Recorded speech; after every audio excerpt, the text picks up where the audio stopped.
Este é o Análise de Obras. E hoje nós iremos falar sobre Central do Brasil, de 1998. Meu nome é Henrique Oliveira. Meu nome é Francisco Parente. Queria também avisar que esse é mais um filme de uma longa série de filmes que a gente tem falado sobre sociedades opressivas. Então, vamos lá, Francisco, o que você achou de Central do Brasil sobre essa perspectiva de sociedades opressivas? Eu achei um grande filme. Ele fala sobre a construção da esperança em um mundo abandonado, em um mundo onde Jesus vai embora. Ele foi feito num momento que o Brasil já tinha se redemocratizado. E parece que o Brasil continuou sendo aquele país de subdesenvolvimento, só que agora sem esperança. Só tem essa esperança dos retornos de Jesus, encontrar esse Salvador que parece que nos abandonou. Então, acho que Central do Brasil ele fala muito do desespero e da solidão. Nós estamos procurando, falar cada hora de um ângulo diferente. Então, uma coisa é ver um filme de guerra, como Nada de Novo no Front, ou Hotel Ruanda, ou Mandela, e trazer para o Brasil, sempre para mim, uma coisa meio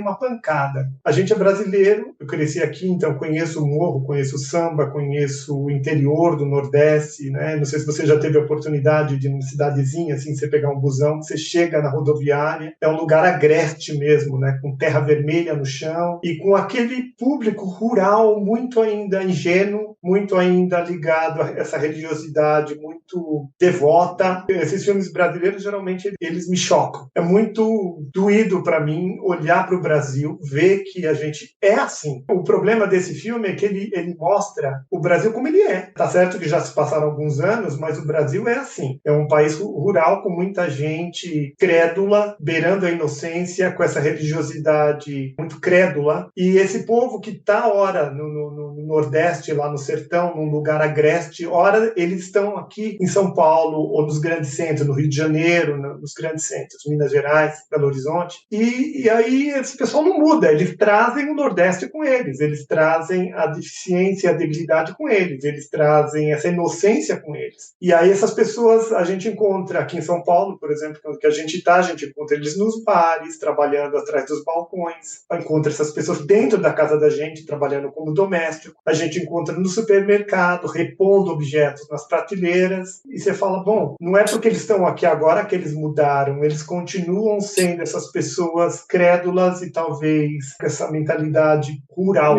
ingênua, rural. Eu acho que é assim que eu percebo eles muitas vezes. E, por outro lado, a criminalidade que existe aqui nos grandes centros, não são eles que vieram desses centros rurais. São os filhos, ou segunda, terceira ou quarta geração deles. Que eles vêm, se acumulam nas favelas, nos guetos que se formam aqui em São Paulo. O filho deles aprendem a malandragem. O neto deles é o banditinho, é a pessoa que está na favela fazendo falcatrua e maldade. Eles mesmos são puros e inocentes. Então é uma mistureba de situação. Você vê isso que eu estou falando? Como é para você? Eu acho que é interessante isso que você está falando, porque a migração do Nordeste para o Sudeste, ela aconteceu como um movimento de progresso social, onde aqui ele ia aprender a fazer algum trabalho numa fábrica, podia até se sindicalizar, podia aprender uma voz ativa, mas é um projeto social que não se desenvolveu. Você acha que a religião é o último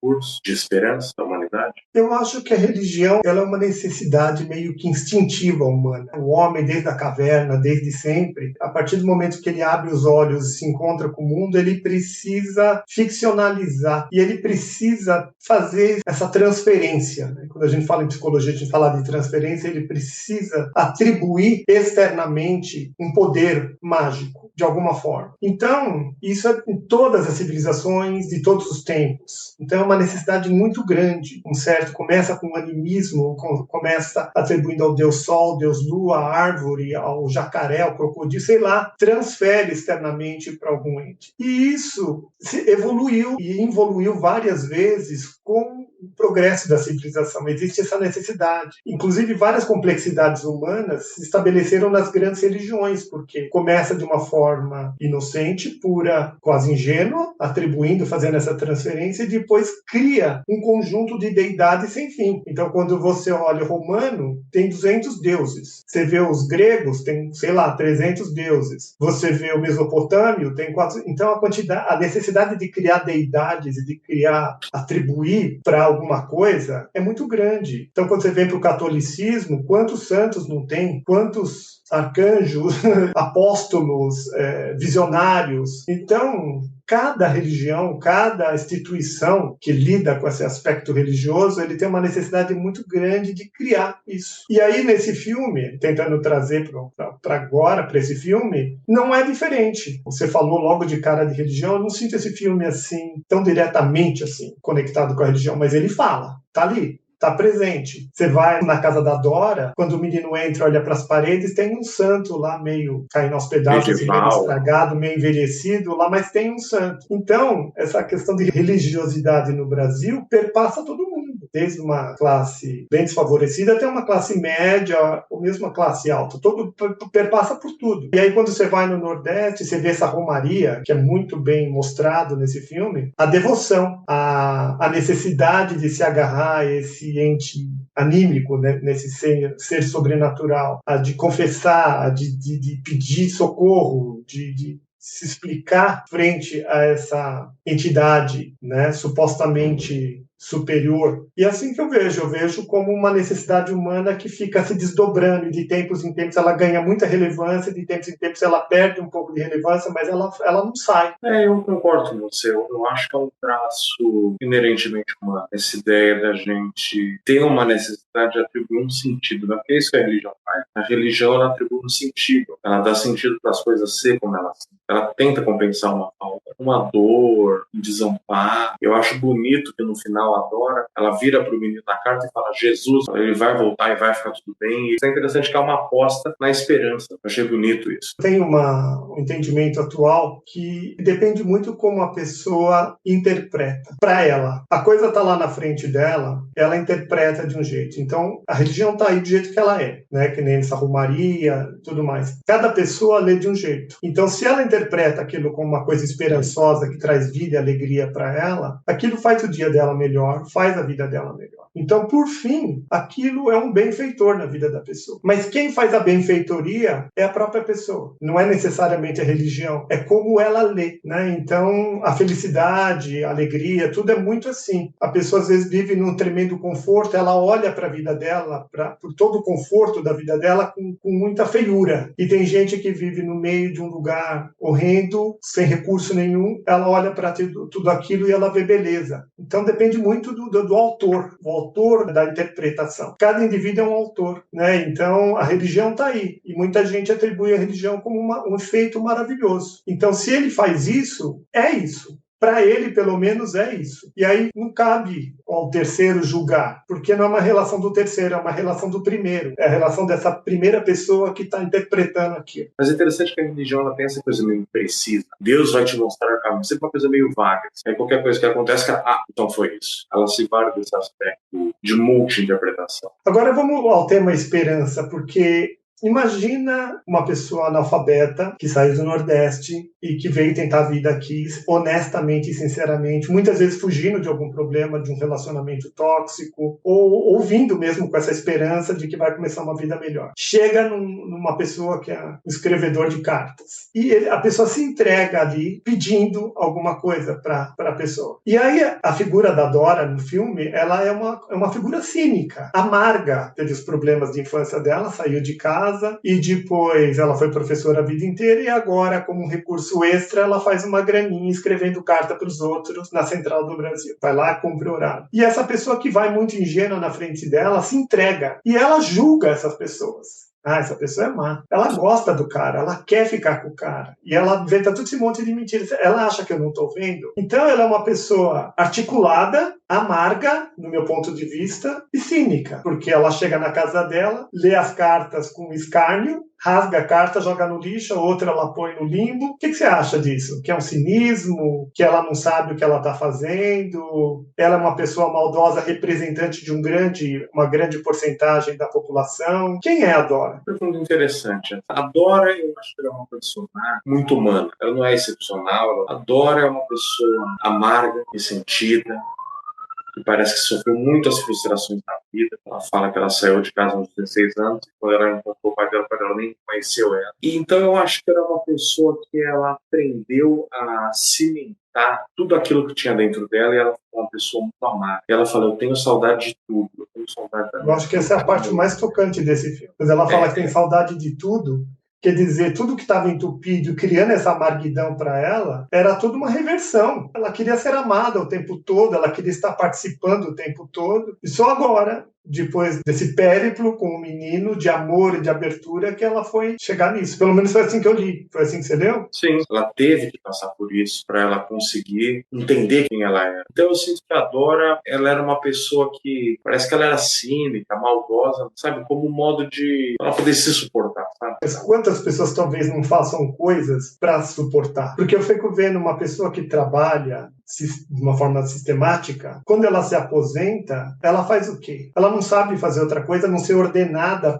por um terceiro, pelo Estado, pela empresa onde ela trabalha, de alguma forma. E aí você passa aqui nos bares ou vai nos lugares, tá cheio de homem lá jogando dominó, jogando conversa fora, numa tarde inteira. O que é que essas pessoas estão fazendo? Elas estão tentando encontrar como preencher o vazio delas. Ou talvez indo em igrejas. Eu cantei em coral onde tinha pessoas de idade que cantavam em 5 corais diferentes. Eles cantavam nesse coral, cantavam no outro, no outro, no outro. Precisava cantar tanto em coral assim? Que necessidade é essa? Não é talvez um vazio que precisa ser preenchido? E a Dora, depois de aposentada, será que não seria interessante falar, não, eu faço isso para ganhar um dinheirinho extra, que eu preciso completar meu... Mas, na verdade, o que ela vai fazer com o tempo e com a energia dela? Ela não tem marido, ela não tem filho, ela não tem cachorro. Como é que preenche o vazio? Parece que a Dora, em dado momento, parece que ela não conhece uma outra forma de se relacionar. Parece que com ela é tudo na porrada, tudo é interesse, é para diminuir o outro. É uma pessoa extremamente amarga, né? O ponto dela, né, que é o ápice, né, que é o momento que ela mesma sucumbe à própria maldade, quando ela entrega a vida do menino por uma televisão. Mas até ali acho que ela não estava entendendo que o menino ia... Porque na ficção, imagina-se que depois que a Irene fala para ela que, olha, tá tendo um monte de casos onde que o pessoal mata a pessoa para pegar o órgão, né? Venda de órgãos, tráfico de órgãos, aí que bota ela numa crise consciencial. Até ali ela estava levando numa instituição que ia mandar o menino para o exterior e promover uma vida melhor e pondo uma grana no bolso dela. Parece bem coerente até. Eu acho que ela, na verdade, não se importava, sabe, com o que ia acontecer com o menino. Mas, tipo, no fundo, assim, pouco importa. Ela estava lá atrás do dinheiro. Eu senti isso. Eu não senti muito assim, não. Eu senti que ela era essa pessoa amorosa, retida, sabe? Porque eu sinto muita gente assim. Talvez seja a minha percepção também, a leitura do mundo. Eu vejo as pessoas amargas, geralmente, elas são pessoas boas e caridosas, travadas e amargadas por muita pancada na vida. Então eu vejo a Dora, a personagem Dora, desse jeito também. É uma pessoa que ela olhou para o menino, ela viu que a mãe do menino morreu. Ela viu que o menino ficou ali parado. Porque o cara mesmo, ele podia ter pegado o menino e levado lá para ele ganhar toda a grana. Ela foi lá e falou para ele, não, eu conheço esse menino. Então ela meio que se interpôs ali. Ela queria, de alguma forma, criar esse elo de afeto. Muita gente quer criar um elo de afeto. Elas querem ir para frente nas relações dela. Mas por conta de ter levado muita pancada da vida, a pessoa fica amarga. Então eu entendo isso meio como um amor retido. O que você acha? Você já parou para pensar nessa história das pessoas amargas? São pessoas que querem ser amadas, que querem dar seu amor, que querem partilhar, mas por ter levado muita pancada, a pessoa fica na retranca e fica rançosa? Interessante isso que você falou. Realmente, né?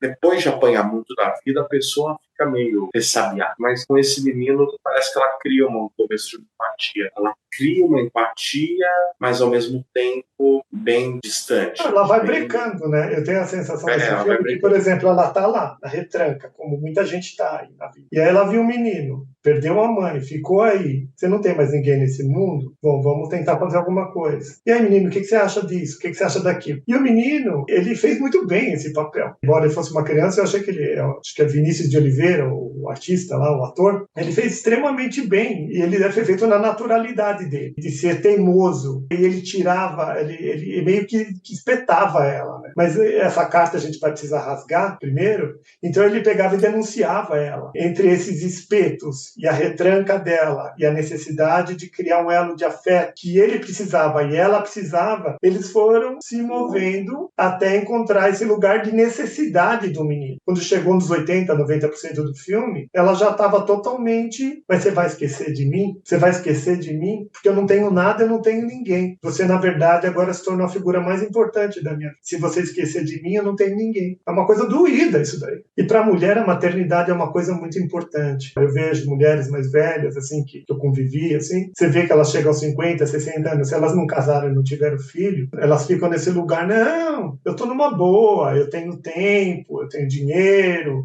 eu não tenho preocupação. Mas alguma coisa não se resolveu, sabe? A maternidade não se manifestou. Essa necessidade de dar amor para o outro que não se desenrolou, encruou. E daí explica-se para poder dar uma ordem racional na história. Mas é uma trava, fica um embrulho isso daí. Porque é interessante, né? Porque, assim, a mulher, ela tem um período da vida dela. O corpo dela se prepara todo mês para ter um filho. Então, interessante você pensar que você pode tomar uma decisão que você nunca vai voltar atrás e que talvez você só entenda o valor disso no futuro. Por exemplo, uma pessoa que eu conheço falando, né, a vida inteira eu não quis ter, mas depois que o tempo passou, que as filhas dela já estavam maduras, ela falou, hoje eu só tenho as minhas filhas. Ela falou, se eu não tivesse ouvido a minha mãe, hoje eu seria um lugar sozinho. Como eu ouvi minha mãe, hoje eu tenho as minhas filhas, são as minhas únicas companhias. Mas daí também é mais uma coisa, como a gente falou, que a pessoa precisa participar de uma religião ou de alguma coisa, porque ela precisa transferir o afeto dela, ela não consegue se assentar nela, estar completa nela com ela. E essa história de ter o filho também, eu vejo isso. Muita gente tem o filho e chega mais velho nesse lugar, ainda bem que eu tenho meus filhos. Meus filhos são tudo na minha vida. Talvez, sim, é assim que ela lê o mundo, é assim que é para ela. Mas o que acontece, eu fico imaginando que uma pessoa poderia ser mais autossuficiente. Não está na religião, não está no filho, não está no cachorro, não está no monte de bens que conseguiu. A pessoa deveria, uma pessoa sábia, pelo menos, eu entendo assim. Talvez seja teórico para mim, não seja nem efetivo na vida, mas ela deveria estar bem com ela mesma, não chegar transferindo para tudo quanto é lado, ou para religião, ou para filho, ou para casa, ou para o dinheiro, ou para o cachorro, porque é assim que eu vejo o pessoal chegando no final da vida. Eu só vejo isso. Na verdade, eu não vejo nem outra coisa. Então, como que você vê o pessoal chegando no final da vida todo assim transferido para as coisas? O que fez sentido na vida dela foi cuidar do filho, foi cuidar da casa, foi ser honesta. Eu vejo as pessoas cada vez chegando mais perdidas. Eu sinto isso, sabe? As pessoas parece que elas não aprenderam tanto ao longo da vida. Parece que elas não têm noção se elas acertaram ou não, se a sua experiência de mundo valeu. Para onde ir? Eu vivi tudo isso, e agora? Para onde eu tenho uma desorientação? Você sente isso? Antigamente, como as pessoas não tinham tantas possibilidades como a gente tem hoje, o negócio era casar, ter filhos e cuidar dos filhos, e depois, quando ficavam mais velhos, os filhos cuidavam de você. Não existia nem essa seguridade social. E hoje em dia existem muitas possibilidades. E aí as pessoas chegam atribuindo para fora como sempre foi feito. Sei lá, vamos imaginar o que seria então atribuir para dentro, né? O que seria essa pessoa que tivesse vivido, seja lá qual fosse a experiência, e tivesse em alguma medida falar, bom, ok, foi isso que eu vivi, eu estou satisfeito com isso. Eu não vou correr para fora e me agarrar na primeira situação que me traga conforto, no desespero, como o caso da Dora mesmo. Ela, o que acontece nesse filme? Mostra que era uma pessoa, para mim pelo menos, né? Que ela era uma pessoa que queria ter vivido mais amorosamente, que queria talvez ter constituído uma família, que queria ter relações mais próximas. E aí, por conta de um pai bêbado, ter saído da família, por conta de ter trabalhado uma vida inteira dentro de uma escola, talvez como professora, agora ser uma escrevedora de cartas, ela estava lá. E agora apareceu um menino que deu amor, deu afeto, que fez ela questionar, peraí, não é tão assim, né? Mas você não vai mandar essas cartas? Você está enganando os outros intencionalmente? Pois ela em choque. E aí, o que acontece nesse filme? Ela perdeu o menino. Então ela já ia agarrar o menino com tudo. Mas agora o menino saiu de cena. E ela ficou sozinha. Como você vê a continuação da Dora, se esse filme continuasse? Ela ia voltar para o apartamento dela, olhar para o teto, olhar para as cartas da gaveta e voltar para a Central do Brasil? É interessante porque a Dora, ela sai sem rumo, né? Quando ela tá falando com a amiga dela, ela falou, eu fiz muito besteira. Ela falou, o que tem aí? Tem minha TV, TV, tem de tudo. Quer dizer, se ela voltasse para lá, ela estava jurada de morte pelo miliciano lá da estação. Então é interessante que a Dora ela sai sem rumo. Eu não sei para onde ela ia.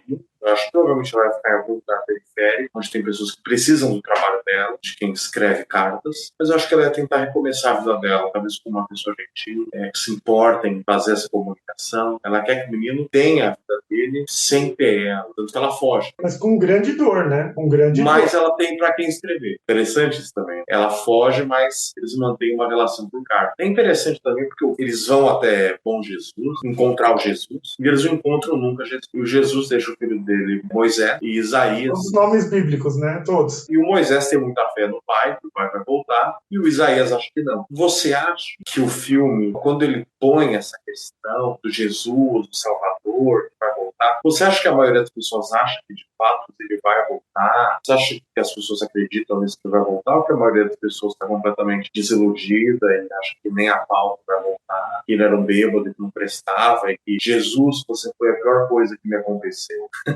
porque você criou toda essa situação que eu vivo hoje? Então, eu volto naquela minha história lá. Cada um tá lendo o que quer, de acordo com suas necessidades e possibilidades, né? Como você falou, o próprio filho dele, Moisés, era esperançoso, queria que o pai voltasse. E queria buscar nas pessoas também uma validação. Não, ele vai voltar. Você pode ver, o Moisés queria ouvir isso. E aí o menino, a criança, né, o Josué, falou, não, mas ele vai voltar. Então, essas pessoas estavam verdadeiramente querendo o pai. E eu não levei tanto essas falas, tanto para esse aspecto religioso. Parece que você levou muito mais para essa simbologia, né, para esse paralelismo com uma alegoria religiosa. Eu levei mais como um drama humano mesmo. Algumas pessoas desejam a volta do pai, algumas pessoas, como ela mesma, a primeira vez que ela vai falar lá da carta, que ela manda o texto, é que eu te odeio, você não vale nada, né? Coisa que o menino repete, inclusive, depois, porque é assim que as crianças funcionam, eles pegam o que o pai fala e repete. E depois ela volta lá com uma conversa meio a meio, né? Acho que eu vou pegar férias no mês que vem, eu vou aí. E depois, na porque verdade... ela estava louca para ver o marido. Ela estava louca para ver o marido. A Dora acertou, né? E a Dora falou, mas peraí, minha senhora.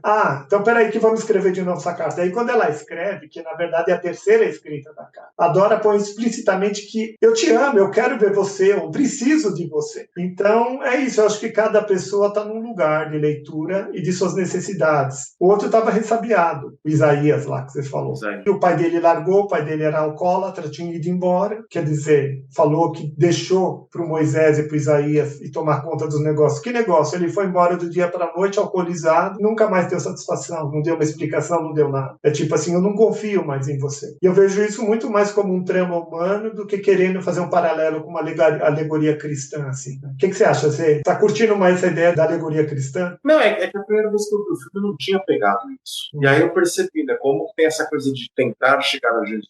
Jesus está aqui. Não, Jesus está em Bom Jesus. Não, Jesus não está em Bom Jesus. Pega um carona com um caminhoneiro, que é um caminhoneiro também crente. Mas eu acho interessante, Jesus é sempre, com toda razão, idealizado. Então Jesus sempre fica esse personagem, sempre fica nesse pedestal do cara perfeito. E aqui eles falam que não, Jesus era um alcoólatra, que abandona os pais, que batia na mulher, que nem considera o filho mais novo. Então, assim, o filme ele me parece que ele tem essa camada, um debate assim, existencialista, de que, na verdade, a gente não sabe o que a gente está fazendo aqui, que talvez o Deus que criou a gente seja um Deus bêbado e mau, que não liga pra gente. Então, isso me pegou muito forte.